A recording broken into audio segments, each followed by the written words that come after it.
Today, samahan niyo ako sa isang realistic day in my life. One thing I never skip in the morning is taking a bath, washing my face, and I'm using the Janix Talotherapy Facial Cleanser. What I like about it is sobrang gentle niya sa skin and it removes dirt and oil without making my face feel dirty or tight after washing. I believe self-care doesn't always have to be grand. Sometimes, it starts with the smallest habits because how you take care of yourself today is how you thank yourself tomorrow. Off to the gym muna tayo. And tintukar ni ngunaning nga oras.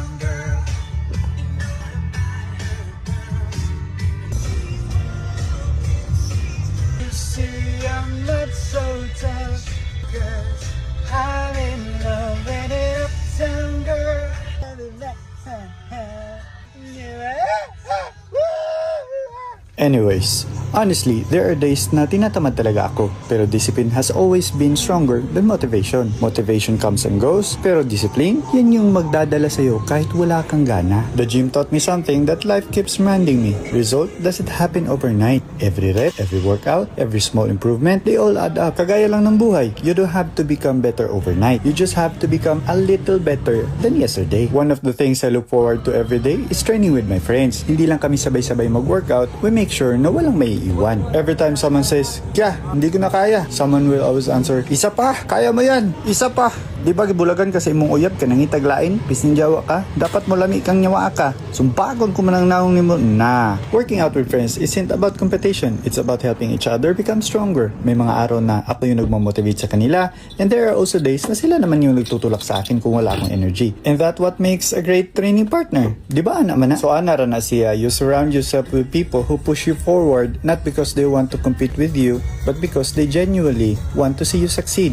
Iron sharpens iron. The people you train with can shape not just your body but your mindset as well. After every intense workout, recovery is just as important. Kaya I always make time for an ice bath. It helps my muscle recover and prepares me for another productive day. Minsan kasi we're so focused on pushing ourselves, nakakalimutan nating mag-recover. Remember this, rest is not quitting. Rest is part of the process. After every workout, one thing I never skip is taking a proper shower and washing my face. After spending hours in the gym, your skin collects sweat, oil, and dirt. If you leave it there, it can clog your pores and leave your skin looking dull. That's why I always go back to my Janix Therapy Facial Cleanser. What I really appreciate about this cleanser is how gentle it feels on my skin. It effectively removes sweat, excess oil, and impurities without stripping away my skin's natural moisture. After every wash, my face feels clean, refreshed, and comfortable, not dry or tight. After cleansing, I always finish my routine with the Janix Night Cream. The cream keeps my skin hydrated, soft, and feeling refreshed, especially after a long day of workout, filming content, and being out most of the day. Before I end the day, I always make sure the house is clean. Alam nyo, I noticed something. Kapag magulo yung paligid ko, para magulo din yung isip ko, lami manumbag. But when everything is clean and organized, I sleep better. And I wake up feeling lighter. A clean home creates peace. And taking care of your home is another form of taking care of yourself. You don't need to clean everything perfectly.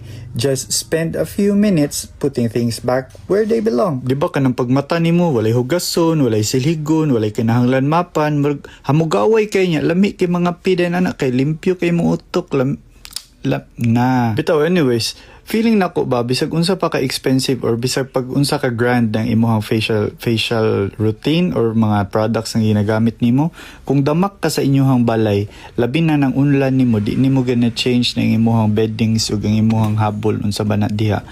Damak jud kag naong. Kung damak kag kalibutan, damak kag balay, damak jud kag naong. Mo nang dapat limpyado. So at the end of the day, self-care isn't about expensive products or perfect routines. Diba anak ko ninyo? It's about respecting yourself enough to take care of your body, your mind, and the place you call home. Move your body, take care of your skin, keep your space clean, rest without feeling guilty, because the life you want starts with the habits you build every single day. Good night everyone. See you in the Ito na, awa, paawayo ng iro-ron. Awa. Mo na ilang trip basta kadlawon ng dako. Tuara, patay na. Sige. Good night eh. See you sa next vlog. Vlogger today ko? Is this a content or am I vlogging? Am I vlogger? Are you vlog? Hello vlog. Bye vlog.